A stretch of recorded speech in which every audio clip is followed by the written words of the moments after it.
If you only got a day in Paris, how would you spend it? Well, I spent it by walking 14,000 steps in about 5.5 hours, and this is how it went. Originally, I wanted to go to Paris on Wednesday, 10th of September. But then the general strike was announced, so I decided not to take the risk and went there the Monday before. Paris has always been a dream destination of mine. My grandparents live in France, and as a kid I always flew into Paris, but I never actually got to see the city itself. So this time I was finally like, okay, no excuses, I'm actually going. And I was so excited, but when I got to the city, the weather wasn't exactly on my side, and it even rained a little bit, but okay. I still decided to make the best of it and headed straight to the Jardin des Plantes, a big botanical garden right next to the station. It was honestly so much prettier than it looks on camera, and the air smelled of herbs and flowers. I wish you could have smelled that. And at one point, I stumbled upon a group of people doing something. I have no idea what it was, but it did look really cool. Then the sun finally came out, and the rest of the day turned out to be mostly sunny and warm, and I started wandering through the city towards the Quartier Latin near Notre Dame, and it was just as dreamy as I had imagined. The streets were lined with patisseries, little boutiques, cozy restaurants, and honestly, the smells coming out of those places were tempting me. And then, just like that, I caught my very first glimpse of Notre Dame. But before actually heading over, I did what felt like the most important thing you could do in Paris: stopping to eat something. My place of choice was Pastries à la Croix, and just look at how pretty their pastries are.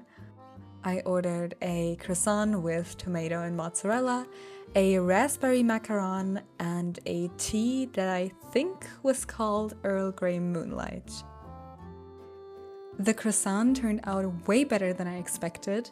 I was a bit worried it might be too dry, but it was flaky and buttery, and under the mozzarella there was a light cream that kept everything moist, and the tomatoes were sweet and juicy, so definitely a 9 out of 10 for me. The tea was delicious too. It was fragrant, it was smooth, generally exactly what goes well with pastries. The macaron, though, was a bit disappointing.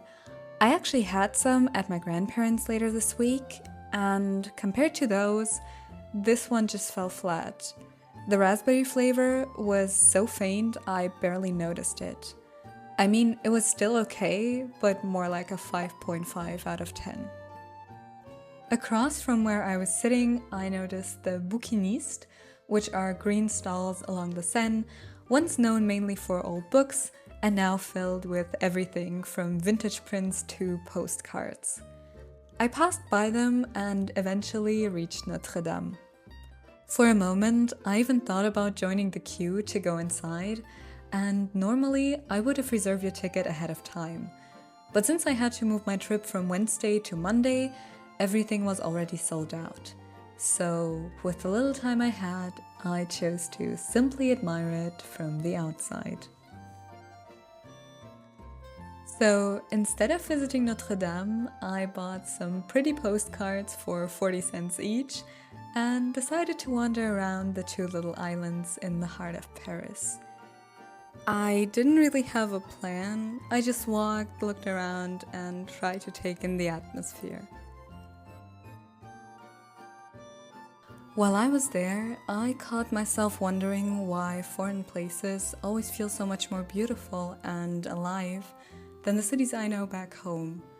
I don't know if it's because they truly offer a higher quality of life, or if it's simply that I don't see the everyday, mundane side of living here. Maybe it's a bit of both, or maybe it's just the charm of traveling. At first, I figured walking was the best way to explore Paris. On the one hand, I'd get to actually see the city, and on the other, I could skip the metro, known for being crowded and confusing. That's why after all the walking, I walked another few kilometers all the way to the Louvre.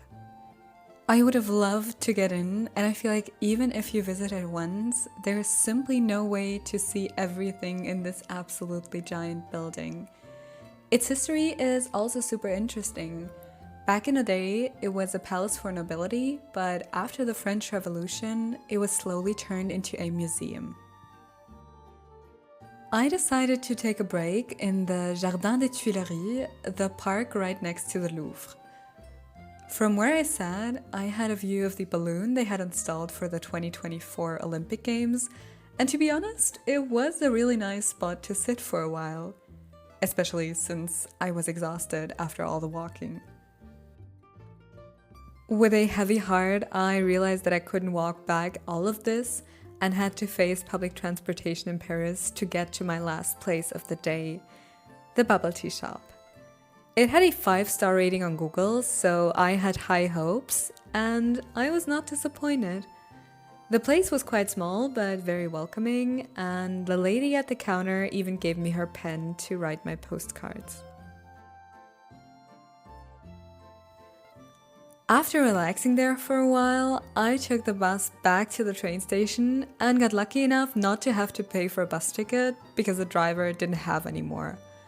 And I have to say that traveling by bus was actually really nice, and I feel like I got to see more of the city in a less stressful way. So this is definitely something I will be more open to next time I visit. So this was my first day in Paris. Long walks, a few pastries, some postcards, and a whole lot of new impressions. And I know for sure I'll be back.